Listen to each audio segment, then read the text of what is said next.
நேயர்கள் அனைவருக்கும் வணக்கம். இன்றைக்கி நம்ம எங்கே வந்திருக்கோம்னா வேடந்தாங்கல் பறவைகள் சரணாலயத்துக்கு தான் நம்ம வந்திருக்கோங்க. இது சென்னையிலேருந்து 82 கிலோமீட்டர் தொலைவில் இருக்கிற செங்கல்பட்டு டிஸ்ட்ரிக்டில் அமைஞ்சிருக்கு. இங்கே 26க்கும் மேற்பட்ட இன பறவைகள் இருக்கான். ஆண்டு ஒன்றுக்கு 40,000க்கும் மேற்பட்ட பறவைகள் இங்கே வந்து போகுமா. இங்கே சீசன் டைம்னு சொல்லணும்னா நவம்பர்லேருந்து மார்ச். மேலும் வேறு என்னென்ன சிறப்பு இருக்குன்றதை நம்ம நிகழ்ச்சிக்குள்ளே போய் பார்ப்போம் வாங்க. வேடந்தாங்கல் பறவைகள் சரணாலயத்துக்கு நாம் வரணும்னா செங்கல்பட்டு வந்தணுங்க. செங்கல்பட்டுலேருந்து பஸ்கள் இருக்குது. ஆனால் தொடர்ச்சியாக பஸ்கள் இருக்கா அப்படின்னு கேட்டிங்கன்னா இல்லை, இங்கே டைமுக்கு தான் இருக்கான். நீங்கள் தனி வாகனத்தில் வரது தான் இந்த இடத்துக்கு பெஸ்ட்டு அப்படின்னு நான் கண்டிப்பாக சொல்லுவேன். இங்கே சிறு சிறு கடைகள் தான் அதிகமாக இருக்குது. அதாவது குறிப்பாக சொல்லலாம் தேநீர் கடை, ஜூஸ் கடை, பல வகைகள் போன்றவை தான் இங்கே அதிகமாக கிடைக்குது. ஓட்டலை நாம் எதிர்பார்த்து வந்தோம்னா இங்கே ஓட்டல் இல்லை. வேடந்தாங்கல்ல நுழைவு கட்டணமாக பெரியவர்களுக்கு 10 ரூபாயும் சிறியவர்களுக்கு 5 ரூபாயும் வசூலிக்கிறாங்க. கேமராக்கு 50 ரூபாயும் வீடியோ கேமராக்கு 300 ரூபாயும் வசூலிக்கிறாங்க. வேடந்தாங்கல் பறவைகள் சரணாலயம் 74 ஏக்கர் பரப்பளவில் அமைஞ்சிருக்குங்க. இது ரொம்ப பழமை வாய்ந்த சரணாலயம் அப்படின்னு சொல்கிறாங்க. கிட்டத்தட்ட 400 ஆண்டுகளுக்கு மேலாக இங்கே சரணாலயம் இருக்குது அப்படின்னு சொல்கிறாங்க. 18ஆம் நூற்றாண்டில் இது ஒரு வேட்டைக்காடாக தான் இருந்திருக்கு. அதாவது அப்போ இருந்த ஆங்கிலேயர்களாகட்டும் இங்கே இருந்த உள்ளூர் மக்களாகட்டும் இதை ஒரு வேட்டைக்காடாக தான் பயன்படுத்தியிருக்காங்க. பல்வேறு நாடுகள்லேருந்து வர பறவைகளை இங்கே வேட்டையாடுவதையே ஒரு பழக்கமாக வச்சுருக்காங்க. அதனால தான் இந்த ஊருக்கு வேடந்தாங்கல் அப்படின்னு பெயர் வந்ததாகவும் சொல்கிறாங்க. அதாவது வேடந்தாங்கல் என்றால் தமிழில் வேடர்களின் கிராமம் அப்படின்னு அர்த்தமா. அப்போ இருந்த கலெக்டர் 1858 இங்கே இவ்வளோ பறவைகள் வருது, அதனால் இதை ஒரு சரணாலயமாக நம்ம உருவாக்கணும் அப்படின்னு சொல்லி இதை ஒரு சரணாலயமாக அறிவிக்கிறாரு. பின்னர் 1936 தான் அதிகாரப்பூர்வமாக இது ஒரு சரணாலயம் அப்படின்னு ஆங்கில அரசால் அறிவிக்கப்படுது. பின்னர் சுதந்திரத்துக்கு பிறகு 1988 இந்த சரணாலயத்துக்கு வேடந்தாங்கல் பறவைகள் சரணாலயம் அப்படின்னு பெயர் சூட்டுறாங்க. அன்னிலிருந்து இன்னைக்கு வரைக்கும் இது வனத்துறை கட்டுப்பாட்டில் தான் இருக்குது. இப்போ இதை ரொம்ப சிறப்பாகவே பராமரிக்கிறாங்கன்னே சொல்லலாம்.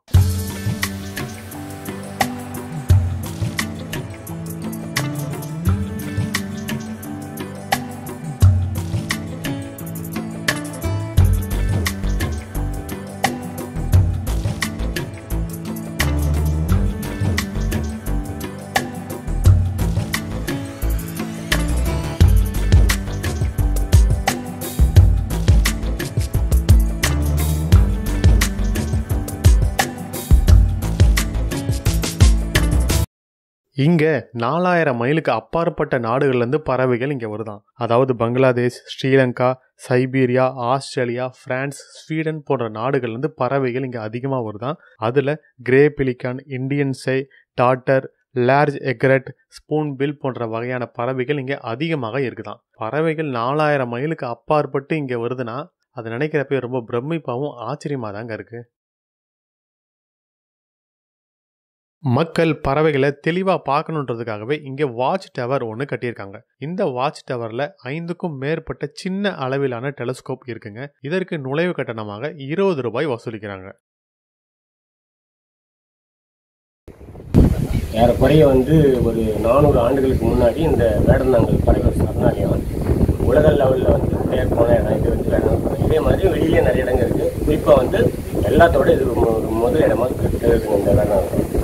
இதில் எப்படின்னு கேட்டிங்கன்னாக்கா வெளிநாடுகளிலிருந்து சில வெளிநாட்டு பறவைகள் இங்கே ப்ரீடிங் இனப்பெருத்துக்காக மட்டும்தான் இந்த இடத்துக்கு வருதுங்க.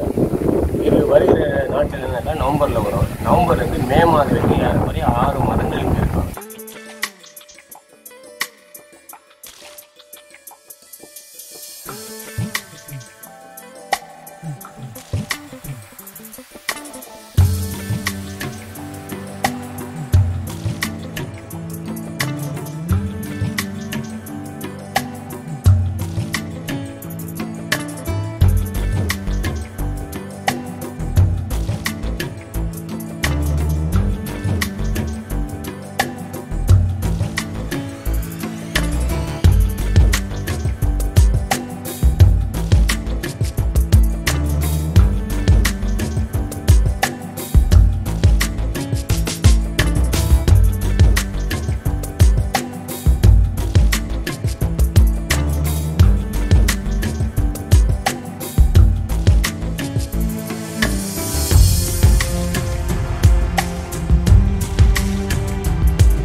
இந்த சரணாலயத்துல சுற்றுச்சூழல் ரொம்ப நல்லாவே இருக்கு. அதாவது இங்க 1000க்கும் மேற்பட்ட மரங்கள் இருக்கு. இதெல்லாம் தாண்டி இந்த இடம் ரொம்ப ரொம்ப அமைதியா இருக்குங்க. பறவைகள் பறக்கிற சத்தம் கூட ரொம்ப தெளிவாவே நம்ம காது கேக்குது. நீங்கள் அமைதியை விரும்பக்கூடிய ஆளா இருந்தீங்கன்னா இந்த இடம் உங்களுக்கு ரொம்ப ரொம்ப பிடிக்கும். குழந்தைகள் எல்லாம் கூட்டு வந்தீங்கன்னா இந்த இடத்துல அவர்கள் ரொம்ப ரொம்ப என்ஜாய் பண்ணுவாங்க.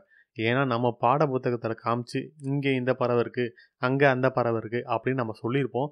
இங்க வந்து ஒட்டுமொத்தமா இவ்வளவு பறவைகள் அவர்கள் பார்த்தாங்கன்னா அப்படியே ஆச்சரியப்பட்டு போயிடுவாங்க.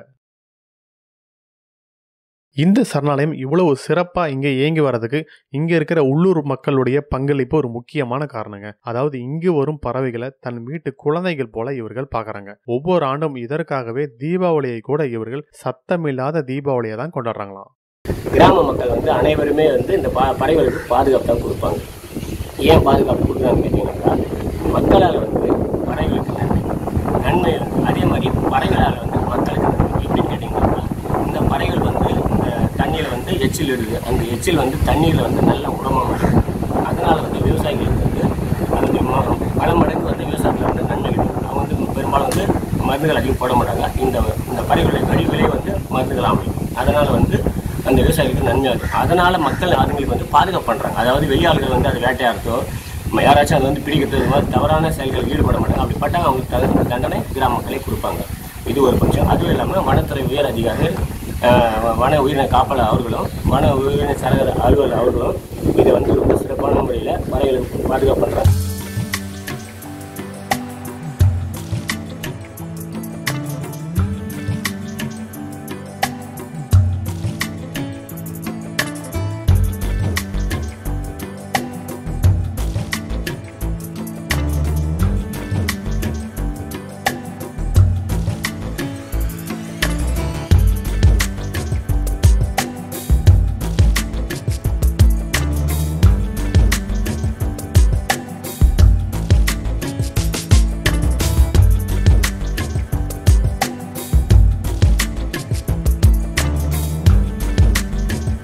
நிகழ்ச்சியோட இறுதிக்கு நம்ம வந்துட்டோங்க. இந்த நிகழ்ச்சி உங்களுக்கு ரொம்ப ரொம்ப பிடிச்சிருக்கும் நாங்கள் நம்புகிறோம்.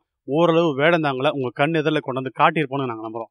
இந்த நிகழ்ச்சி நல்லா வந்திருக்குன்னா அதற்கு காரணம் எங்கள் நண்பர் செந்திலும் சிவானந்த் தான் காரணம். ஏன்னா அவர்கள் தான் எங்களுக்கு புகைப்படம் வீடியோவில் எடுத்து கொடுத்தாங்க. இது போல் தொடர்ச்சியாக நாங்கள் சுற்றுலாத்தலத்தை ஒளிபரப்பு செய்கிறதுக்கு உங்களுடைய ஆதரவு எங்களுக்கு ரொம்ப ரொம்ப முக்கியம். அதுக்கு நீங்கள் செய்ய வேண்டியதில்லை, எங்கள் சேனலை சப்ஸ்கிரைப் பண்ணுங்கள், பிடிச்சிருந்தா லைக் பண்ணுங்கள், கீழே இருக்கிற கமெண்ட் செக்ஷனில் கமெண்ட் பண்ணுங்கள். நன்றி.